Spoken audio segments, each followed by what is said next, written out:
244, then, what are the stages of liturgy of the Eucharist? Yes, in the stages of the liturgical celebration of the Mass, if a person watches carefully, you'll see that we can speak of two major divisions. Yes. Then in the second part, we can see again three. The first major division we call Liturgy of the Word, celebration of the Word of God, especially marked by the sacred readings. Yes. The first there's an act of repentance, then there's a prayer, then the reading, first reading, and then responsorial psalm to reflect on it, to try to digest the reading and pray on it. There's a lot more scripture in the Masses today than prior to the Second Vatican Council, isn't there? Much more. On Sundays especially, and bigger days, there are two lessons, and then the Gospel as the third lesson. Yes. And we will do well to reflect on them. Those with missals, handbooks, the hand missals, if they would reflect on them before ever coming to Mass. Oh yes, before ever coming to church. Like Saturday, you prepare for Sunday Mass. So in any case, after the readings, the priest preaches to us the homily. And then the credo, I believe, that closes the first part. Maybe prayer of the faithful also. That closes the first part of the Mass that we would call office of readings, liturgy of the Word. Right. If we may call, yeah, that's more exact, liturgy of the Word. The second part, from offertory onwards, is called liturgy of the Eucharist. That second part, we can still divide it into three sub-parts. The first one, as noted in number 244, is the offering rite. The bread and wine are brought to the altar and are offered to the Lord. They symbolize what we are able to produce. This bread, O God, the fruit of human work, we offer it to you. Please make it the body, the bread of life, the body of your Son. Right. This wine, please make it our spiritual drink. That means the blood of Christ. They symbolize us. Yes. And all the gifts brought at that time, originally, people brought things to maintain the clergy and the poor at that time. Later on, it took the form of simply giving money to the priest and asking him to celebrate a Mass for you. That's the origin. Then, the second part, the Eucharistic prayer, the priest, as the president of the assembly, not just chairman, where you just name anybody sitting around for good order, but a person ordained with power to represent Christ. He is not representing the community when he consecrates bread and wine. He is representing Christ. If he were not ordained a priest, he could not do that. Even if the people voted unanimously that he would chairman the meeting, he would not thereby have power to consecrate bread and wine.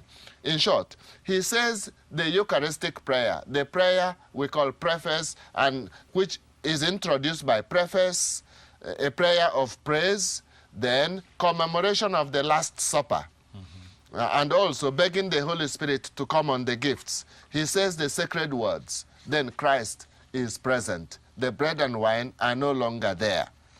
Then the third part is communion rite. It begins with Our Father. A few more prayers. We exchange signs of peace, love, reconciliation between us. Because if we don't love one another, we should not receive Christ. So this is the symbol of the shake of peace, the handshake of peace at this time, is that we're loving God in our neighbor, and we just can't love God alone. Because Christ said, if you bring your gifts to the altar, and you remember your brother has something against you, or your sister, go first and be reconciled, and then come and offer your gift.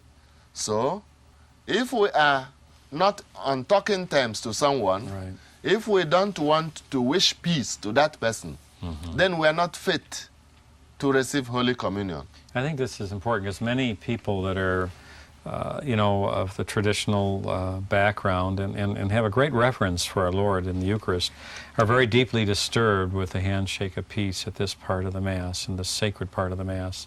So you were saying you're going back to the great commandments, the two commandments: love God with all your heart and all your soul and all your being, and love your neighbor as yourself. Those two acts of love are being portrayed here. Yes.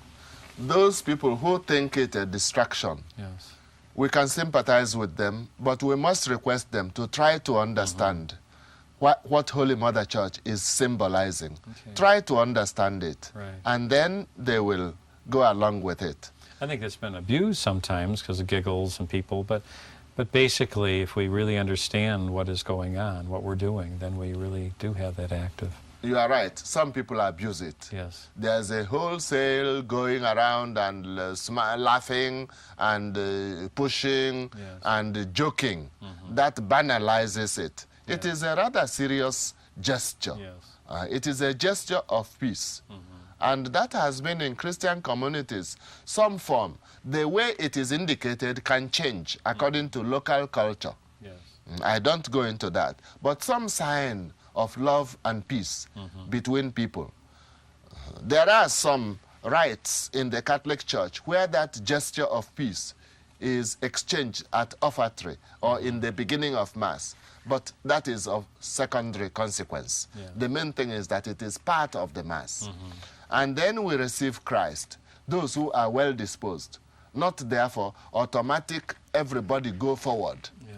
Because St. Paul has warned us to each of us examine ourselves. Because those who receive unworthily, that is, those in mortal sin, if they receive Holy Communion, they indeed receive Christ, but they receive condemnation to themselves. Because as they were not in state of grace, yes, they now add a mortal sin of sacrilege, spoiling, insulting Christ in the sacrament of love. They don't get grace. Indeed, they descend lower than before. I read this in one saint's book that you know, Jesus Christ respects us. It's so humble. He's present in the Eucharist, and if he's received by a soul that's in mortal sin, I mean, God, the worst thing that God is repelled by is sin, but he still will go into that person's body and be decomposed in that body that is filled with mortal sin. That tabernacle is filled with mortal sin. Yes. So it is a great sin against God to force him into a tabernacle immersed in sin. It is an insult to Christ in his sacrament of love. Sort of a desecration of the Eucharist in something It is. like that. It is as if Judas, yes, that very night he was planning to sell his master, right, received him also, along with John and Peter, who loved Jesus. Yes. So this one does receive Holy Communion in mortal sin. They've now committed another mortal sin. Yes, one more mortal sin on top of what they had before. Right. Everyone should resist that urge. It is better to have the courage. Stay in your place. Yes. Go to confession when you have opportunity as soon as possible. Then come and receive communion in another Mass. That's right.